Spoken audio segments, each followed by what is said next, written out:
नमस्कार मित्रों, आपका स्वागत है मेरे YouTube चैनल एस्ट्रोलॉम में। आज हम बात करेंगे कि हमें विवाह करते समय वर और वधू की कुंडली में क्या चीज़ देखनी चाहिए कि जिससे इनका वैवाहिक जीवन सफल हो।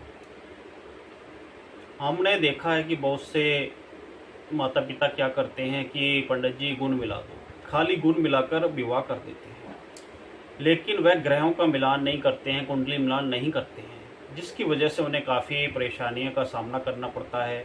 आपस में बनती नहीं है, लड़ाई झगड़े होने शुरू हो जाते हैं, या किसी के संतान नहीं होती है, या कोई कमाता नहीं है और आर्थिक परेशानी रहती है। इस प्रकार की बहुत सी परेशानियां देखी गई हैं। अब इनका समाधान कैसे होगा? तो एक बात का अवश्य ध्यान रखें, गुण मिलाने से पहले कुंडली का मिलान अवश्य करें। गुण थोड़े कम भी मिलेंगे तब भी गृहस्थी जीवन चल जाएगा, लेकिन कुंडली का मिलान अगर नहीं होता है, ग्रहों का मिलान अगर नहीं होता है, तो वैवाहिक जीवन चलना बहुत मुश्किल हो जाएगा। आपको बहुत ज़्यादा परेशानी का सामना करना पड़ेगा। तो कुंडली मिलान में क्या देखना चाहिए? सर्वप्रथम हमको सप्तम भाव, जिसको मैरिज भाव कहा जाता है, वह देखना चाहिए कि उसमें कोई पाप ग्रह तो नहीं पड़ा हुआ है, या किसी पाप ग्रह की दृष्टि तो नहीं पड़ रही है, या सप्तमेश जो सप्तम भाव का स्वामी है वो 6, 8, 12 में तो नहीं पड़ा है, या नीच का तो नहीं पड़ा है। अगर इस प्रकार की परेशानियां आती हैं तो आपको क्या करना चाहिए? तो आपको जिस ग्रह की दृष्टि पड़ रही है, या जो ग्रह उस पर विवाह घर में पड़ा हुआ है, तो उसके का उपाय करके, समाधान करके तब ही कन्या या वर का विवाह करना चाहिए। उसके बाद शास्त्रों में कहा गया है कि विवाह क्यों जो जरूरी है, कि विवाह की आवश्यकता क्यों पड़ती है, क्योंकि देखा गया है कि आजकल बिना विवाह के भी लोग रह रहे हैं। तो गृहस्थ जीवन में विवाह क्यों जरूरी है? क्योंकि विवाहिक से हमें संतान की उत्पत्ति होती है, हमारे कुल की वृद्धि होती है। हमारा मेन मकसद होता है कि विवाह करके हम अपने कुल की वृद्धि करना, कि हमारा जो वंश है वो चलता रहे, कि हमारे मरने के बाद भी हमारी क्रिया करे, ठीक है, हमारा जो वंश है हमारे नाम से चलता रहे। तो इसके लिए क्या है कि हमको, और वंश वृद्धि के लिए किस भाव को देखा जाता है? संतान का भाव कौन सा होता है कुंडली में? तो संतान का भाव होता है पंचम भाव।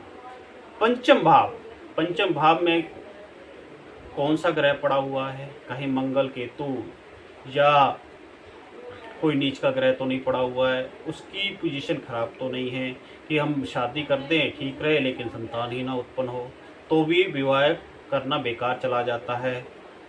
तो उसके बाद हमने विवाह कर दिया, अगर संतान नहीं हुई तो हमारा विवाह करना व्यर्थ गया।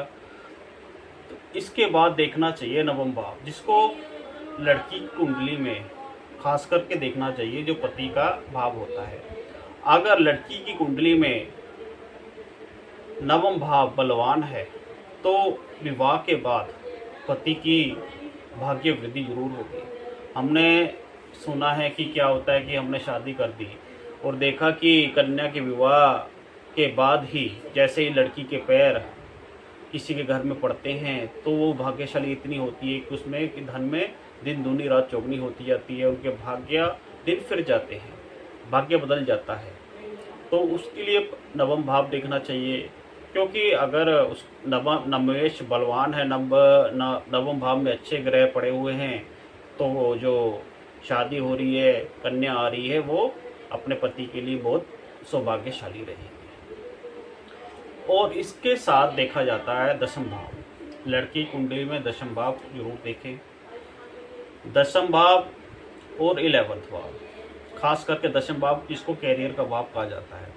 अगर हमने लड़की की शादी कर दी लेकिन लड़का कमाता नहीं है, तब भी जीवन व्यर्थ है। आपस में लड़ाई झगड़े होंगे कि वह कमाता नहीं है, बिना कमाई के, बिना आर्थिक साधन के घर कैसे चलेगा? तो इसके लिए दशम भाव को भी देखना लड़की कुंडली में बहुत जरूरी है। अगर हम इन ग्रहों को देखते हुए, घरों को देखते हुए लड़का लड़की की शादी करते हैं तो वैवाहिक जीवन में परेशानियां बहुत कम हो जाएंगी।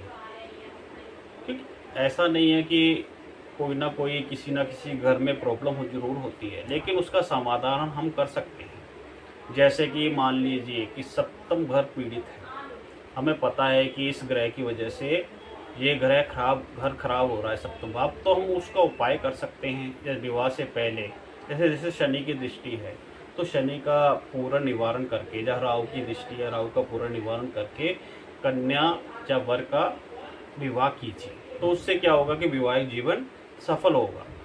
तो उसके बाद गुण मिलान करना चाहिए कि टोटल गुण 36 होते हैं और 18 से थोड़ा सा भी अधिक है तो विवाह हमारे शास्त्रों के हिसाब से अच्छा माना गया है। तो अच्छा माना गया है। अगर गुण 18 भी मिलते हैं, 18.5 भी मिलते हैं, जरूरी नहीं है कि सबके 36 मिले। अगर कुंडली का मिलान अच्छा है तब हम शादी कर सकते हैं। गुण मिलान के बारे में हम आगे चर्चा करेंगे कि किस गुण का महत्व क्या है, कि किस गुण से क्या फ़र्क पड़ता है, लाइफ में क्या दिक्कत आती है, क्या परेशानी आ सकती है। तो इसके बारे में हम अगले अपने व्लॉग में चर्चा करेंगे। तब तक के लिए धन्यवाद। नमस्कार मित्रों, आपका बहुत बहुत आभारी हूँ। कई दिनों से मैं वीडियो नहीं बना पाया, लेकिन अब समय फ्री हुआ हूँ तो मैं दोबारा से वीडियो अपलोड करना शुरू करूँगा। धन्यवाद मित्रों।